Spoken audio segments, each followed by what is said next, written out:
Okay, everyone, here we go. The final award of the evening. And the award for worst football takes on YouTube goes to, drumroll please, Football 434.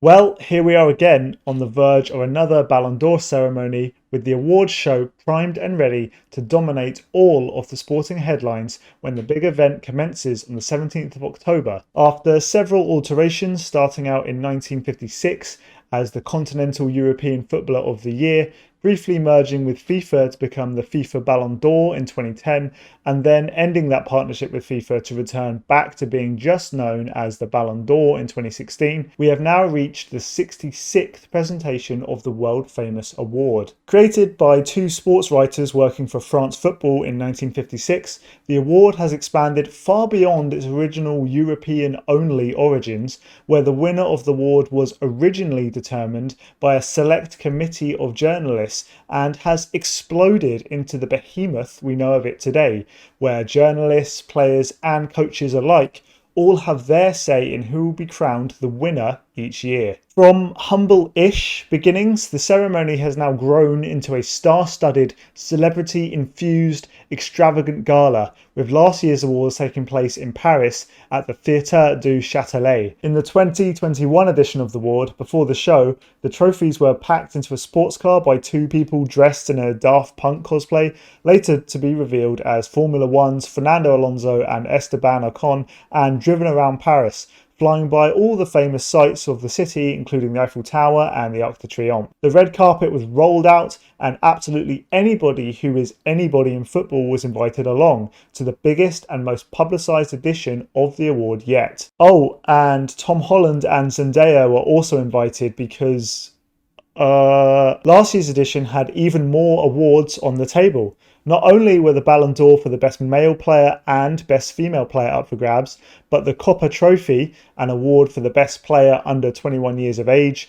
the Yashin Trophy, an award for the best goalkeeper in football, more on that later, and two new trophies, the Best Striker Trophy and the Club of the Year award, were also up for grabs. From red carpet to finale, which saw Lionel Messi pressing a comically large red button to light up his face next to the Eiffel Tower, all 6 trophies were awarded in a bloated event across a grand total of 5 hours. The Ballon d'Or has reached a gluttonous limit, with a simple award created by a few French journalists slowly morphing itself into an Academy Award knockoff, an opportunity for the footballing famous to rub elbows, and a giant advertisement for the glitz and the glamour of Paris, France. Importantly, I actually think most of this is fine. The rich are going to rich and they're going to do rich things, and that's okay.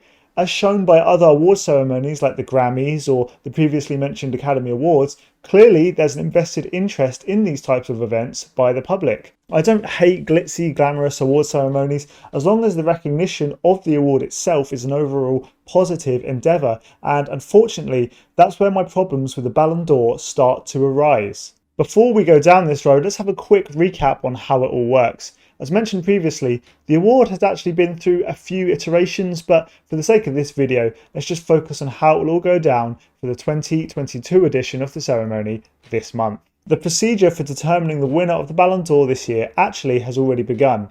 Back on August 12th, the 30 finalists, yes, 30 for the award, were announced. How this list was determined should have been something that is clear and easy to find, but in researching for this video, it's anything but.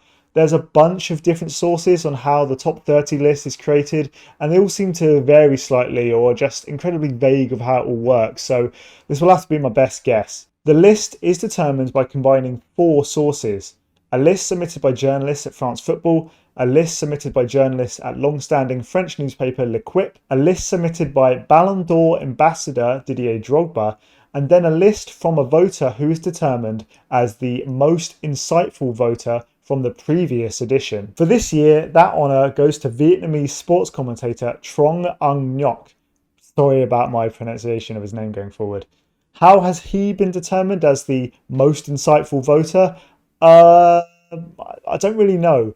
I think what happens is that they look at all the votes from last year, and whichever ballot matches the final rankings of the award the closest gets the title. I don't really know. Even that doesn't make sense because your voting ballot matching closely to the average says more about your ability to predict how the others are going to vote and doesn't really say anything about insightfulness in terms of football, but whatever, let's just leave it for now. Interestingly, I found out most of my information about Anne Yock through the Who Wants to Be a Millionaire Wikipedia page, a fan website dedicated to cataloguing all the contestants of the hit TV show. Anh was a celebrity contestant on the Valentine's Day special episode of Ai La Tro Pho, which is Who Wants to Be a Millionaire in Vietnamese, or at least it should be that, but I've definitely pronounced it wrong. Anyway, he answered 11 questions correctly, but unfortunately he got the 12th wrong. Here it is for you. Ossenwurst, made from raw meat, is a commercial product of which country? Is it A, the Netherlands, B, Germany, C, Switzerland, or D, the United Kingdom? Anne answered B, Germany, when the correct answer was obviously A, the Netherlands. I mean, fucking come on, Anne, who the fuck doesn't know that? They're letting this guy submit a shortlist of 30 nominees for the Ballon d'Or, and he doesn't even know which country Ossenwurst is from? What a fucking disgrace. Getting back to the video, and in all seriousness, the issues with the award are already starting to show here. Apart from the convoluted nature of how the list is produced, the bigger issue is actually why is a list this big even produced? Let's face it, the Ballon d'Or is unbelievably predictable. In recent memory, there's only really one actual favourite per year, maybe two during the years where Ronaldo and Messi battled for it back and forth. The nominees for the Ballon d'Or is 30 players long. I'll try scroll through the list here, but what are some of these players even doing on this list? Fabinho, Mahrez, Kimmich, Sebastian Haller, all excellent players in their own right, of course, but they're never going to win it, are they? So it's pointless. Apart from the fact that it is, of course, not pointless. If you have a shortlist of 30 players, it means your glitzy, glamorous award ceremony in Paris will now be attended by 30 of the most recognisable and world-famous players from that year. Well, unless you're Ronaldo, of course, who doesn't show up unless he wins. My point here is that the Ballon d'Or frames this as a short list of potential winners, but it's really anything but. It's an invite list, a token olive branch extended to famous players in the hope that they show up and add prestige and intrigue to the ceremony. A clever ploy to attract as many eyes onto the product as possible. An actual list of potential winners could literally be as small as like 3 names, but it wouldn't surprise me if the shortlist is extended beyond 30 in future editions. With the nominees determined, the voting has begun. For this year, the criteria has slightly changed in that player performance will now be judged on a regular season basis, August to September, and not a calendar year like in previous editions. Also for this year, they have tightened the criteria for the jury of who is determined to be qualified to vote. This year, only representatives from the top 100 nations in the FIFA rankings will be eligible to inevitably vote for Benzema, who will win it regardless of all these changes that have been made. This now means that 100th ranked Lebanon get a vote, but Trinidad and Tobago in 101st will have to sit this one out. France Football officially says, fuck you, Trinidad and Tobago. I'm hoping they can use this as motivation next season to earn enough ranking points from their international results to then hit that 100 rank and then be qualified for the prestigious honour of voting for the one player that is definitely going to win it every year anyway. And while we're here, let's talk about the winner of the 2022 Ballon d'Or. This video will be out long before the award is presented on the 17th, but everyone already knows that Karim Benzema has won it. Just like everyone knew that Lionel Messi was winning last year and Lewandowski would have won it the year before if it had not been cancelled due to COVID. There are guidelines and criteria set out by France Football on how the voters should consider their precious voting ballots, and these include things like individual performance, the class of the player, a sense of fair play, but look, in reality, there's an unwritten set of rules here of who gets the top prize. The award goes to a player playing for a team that has won their domestic league, the Champions League, or the European Championship or a World Cup if a tournament has fallen within the time frame for the Ballon d'Or that year. So far, no real surprise. The best players in the world play for the best clubs and the best national teams who go on to win the big ones. But when you inspect it a little bit further, it all just gets a bit ridiculous. All the talk this year as we headed into the conclusion of the 21-22 season were that the front runners for the award were Karim Benzema and Sadio Mane. With both players reaching the Champions League final, it was obvious that before a ball was even kicked, the winner of the competition would be the decider between these two players. Real Madrid, of course, won 1-0 with the only goal scored by Vinicius Jr. Madrid and Benzema had won and Liverpool and Mane had lost, and therefore the Golden Trophy will be awarded to the Frenchman. But anyone who watched the final will tell you that both players had relatively quiet games by their standards. The actual deciding factor in the final was arguably Courtois' performance, making several outstanding saves to keep Madrid in the game and hand them their 14th Champions League. My point here is that because of the way the wider footballing community expects the Ballon d'Or to work, is that we end up in a situation where Karim Benzema arguably wins the biggest individual prize in world football because Courtois down the other end made 9 saves. Do you see what I'm getting at here? How can this be? France Football determines that in the 21-22 season, Benzema is a better player than Mane because Courtois had an amazing game. It's really kind of ludicrous when you think about it, and it makes a total joke of the whole award. And that's because individual awards in a team sport like football are a total joke. Look, I don't mind such awards like the Golden Boot or the Golden Glove, awards based on a clear statistic and merit that can't be argued with. But giving an award, especially one which is seemingly the most important now in all of football, based on a subjective individual performance is nonsense. Where do you even begin to start? Let's take the Madrid boys I've been talking about as a perfect example. How on earth do you even go about comparing the ability of someone like Courtois to Benzema? They are both responsible for totally opposite but equally important roles for their team. Who's to say which player is better than the other in this context? And the more I think about it, the more convoluted this whole thing gets. Football is human chess, a game of 11 players per team who have been chosen and arranged depending on their varied and individual abilities, in which each player has specific roles and responsibilities to help their team win. How do you compare a player like Jorginho, whose role it is to shuttle in front of the defence, often playing simple passes and keeping the momentum ticking over, to a player like Trent Alexander-Arnold, a defender who actually isn't really in the team to defend, but instead to create and to whip balls into the box and to force goal-scoring opportunities? Look, you might be sat there screaming at me, well, obviously the answer is Trent because he gets all the goals and the assists and he does all the big Hollywood passes. But that's exactly my point. There's a bias towards flashy forwards that have big moments, but the flashy forwards can only have their big moments if they have teammates performing a whole host of other responsibilities for the team. Jorginho won the Champions League and then won Euro 2020 with Italy in the space of 2 months, and he only ranked 3rd in the Ballon d'Or that year, with Messi and Lewandowski ahead of him. But why? While we're at it, over the summer, Mason Mount was an absolute key factor in Chelsea winning the Champions League, even playing through the assist for Havertz to convert to win the final, and a key factor for England reaching their first major tournament final in 55 years. Where's the Mason Mount Ballon d'Or shouts, eh? He finished 19th at the ceremony in 2021. Again, you may think it's ridiculous for someone like Mount to be in with a chance of winning the Ballon d'Or, but there's far more to football than just scoring goals and getting assists, even if you play in midfield. Mason Mount was a key part in his team winning the biggest competition in Europe, and a key part in his national team almost winning the biggest international competition in Europe. Is it really that ridiculous of a thing to suggest? I know you're probably screaming at me for implying that Jorginho and Mason Mount are more deserving of the Ballon d'Or in 2021 over Lionel Messi, but hopefully you can sort of see my argument and how ridiculous this all actually gets when you break it down. Messi is a freak and one of the most elite players to ever kick a football. I don't need to explain that. But if we're being real here, A Messi-led PSG didn't even win their domestic season last year. You could argue innate ability is factored in here.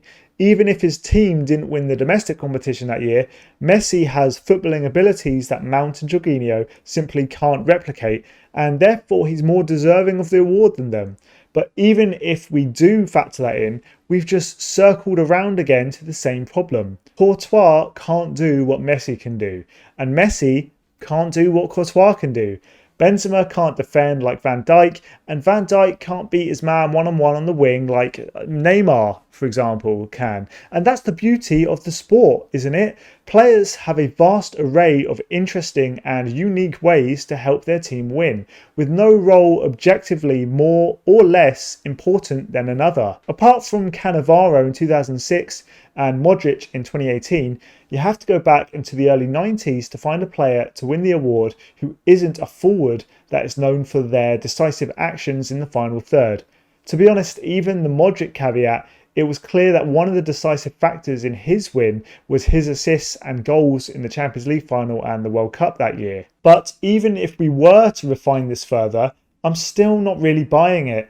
Let's say the Ballon d'Or was only for forwards. Even that is probably too broad of a category to really make a conclusive decision. As mentioned before, this isn't an award like the Golden Boot, an accolade for a factual and objective metric. The Ballon d'Or criteria considers individual performance, ability, achievements, sense of fair play, etc.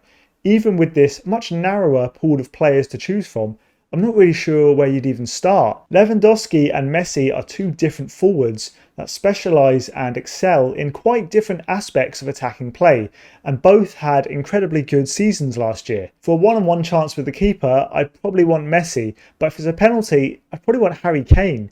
If my team is swinging a corner into the box in the final minute, I'd probably want Giroud in there. Is Giroud better than Messi? Look, I guess not, but he did start every game for France when they won the World Cup in 2018, and he didn't even feature in the 30-man shortlist for the Ballon d'Or that year. France football obviously knows that this is a problem too. That's why, as I mentioned earlier, we have awards now for things like Best Goalkeeper and Best Striker. It won't be long until we have Best Defender awards and Best Inverted Left-Footed Wingback awards, but as explained, even that won't solve anything. In all honesty, I don't even like the naming of these. What even is a striker? Someone who plays centrally and is the furthest up the pitch? Because often Kane doesn't fit that description every game. Positions in football are a social construct to help us communicate about the game easier, but I'll leave this one for now before we fall down even further rabbit holes. We live in a society. Let's just call the Ballon d'Or what it is: an advertisement for France football, a PR campaign for some of the top players in the world, and maybe most importantly, an opportunity for the who's who of the footballing world to rub elbows, make conversation, and network. You can't tell me that players, coaches and agents don't show up to this thing with clear ulterior motives and agendas to speak to each other, explore possibilities and plant the seeds of a transfer or two in players' heads. As said previously, this is fine. In fact, this is really what all award ceremonies are at heart. Whether it's the Oscars or the British Kebab Awards, it's all a networking event, dressed up as a black tie ceremony to honour achievement. As previously said, I don't even think this is a bad thing, as long as the award has a worthwhile cause. Parasite, a Korean movie by director Bong Joon-ho, won Best Picture at the Academy Awards in 2019, and it did absolute wonders for that movie, giving it mainstream exposure and another run in theatres which it wouldn't have gotten if it was not for winning that Oscar. Parasite ended up grossing $260 million at the box office and helped introduce a whole new audience of people to Korean filmmaking and foreign filmmaking in general. Without Parasite's success, we wouldn't have had a Western release of something like Squid Game, and Hollywood's doors have started to open up to a whole new range of ethnically diverse and new media, partly down to Parasite's Best Picture win. Look, the Academy Awards is by no means perfect, but at least there's something to justify all the fuss surrounding it. I'm not sure what the Ballon d'Or really actually achieves. Messi having 7 Ballon d'Ors would be like giving Spider-Man No Way Home the Oscar this year. It's made $2 billion in the box office, everyone's already seen it and loves it, and it doesn't need it. I'm not trying to say players like Messi, Lewandowski, Benzema aren't some of the most elite players in the world, because obviously they are. I'm just saying that everyone already knows it. So what's the point in all of this? Even if we look at a different example to Parasite, in the past few years at the Academy Awards, they've given their top honour of Best Picture to films like Coda, Nomadland, Green Book and The Shape of Water. I'm not saying all these movies are amazing, I don't even like all of them, but they are all movies with niche or diverse subject matter that struggle badly to attract a mainstream audience. Giving these types of movies such a grandiose award is the true essence of what recognition is all about, and that's elevating the non-mainstream or overlooked into the mainstream conscious. I'm sorry, but I just find it hard to really care about giving out a big golden trophy to an elite level footballer who everyone already knows is one of the greatest players in the world. It's a bit like giving the sun an award for being really hot, or Clapham Inferno's an award for the stickiest floor. It doesn't add anything or highlight something that isn't already in the mainstream conscious. Giving out a subjective individual award to a team sport makes absolutely no sense regardless. Even the players themselves will tell you this too. Most of the Ballon d'Or winning speeches are full of acknowledgement that it couldn't be done without their teammates. Teams attack together, they defend together, they win together and they lose together. Messi can't do Messi things if his team doesn't win the ball for him and deliver him the ball in the positions that he wants it in. Benzema can't win the Champions League if Courtois doesn't save those Liverpool shots. Look, okay, maybe I've overthought this one, and you might say that everyone knows that the Ballon d'Or is an unimportant footnote in the footballing season, but it just boils my piss a bit to see all the hours and hours of discourse that surround it. 5 minutes after the second leg between Chelsea and Madrid in the Champions League last season, Rio Ferdinand was banging his hand on the table, shouting about how Benzema should win the Ballon d'Or, and everyone just lapped it up. There's so much talk about Messi's 7 Ballon d'Ors to Ronaldo's 5, and I just find it so hard to care. If we're going to do a football award ceremony, let's at least make it interesting. I'm sure there's a bunch of players having crazy seasons that I've never heard of or may have missed. At best, the Ballon d'Or is a boring and pointless endeavour, dominating headlines with tired and cliched arguments, and at worst, it actively devalues a fundamental aspect of the sport. Please understand that I'm not saying that any of the players mentioned in this video aren't deserving of the award. It's just that they've already been recognised for their achievements through winning major trophies with their team. As said, the Ballon d'Or obviously exists for reasons other than what it advertises itself as, but that doesn't change the fact that an objective Best Player of the Season award is, at least somewhat, disingenuous to a sport that interestingly and beautifully revolves around playing together and winning together as a team.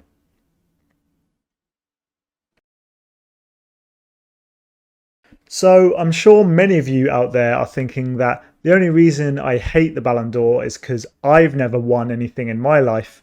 And I'm here on the outro this month just to show that that is obviously not the case. So I've emptied out the old trophy cabinet here and I'm going to show some off. First of all, I've got a little medal here for finishing 3rd place in a football tournament. You know what they say, 3rd place is just as good as first place. That's what they say. So there's that. Got a little one of these here, little trophy. I think you can get these off Amazon for about 60p. But this was handed out for my 5-a-side team. Yeah, actually everybody got one as like a participation award, and that was the only one I actually got from that season. But that counts. It's a trophy, so that counts. What else? I finished 4th in my fantasy football league last season. It was like a money league where the top 3 positions won some money. I finished fourth, so I didn't actually win any money, but 4th was good. What else?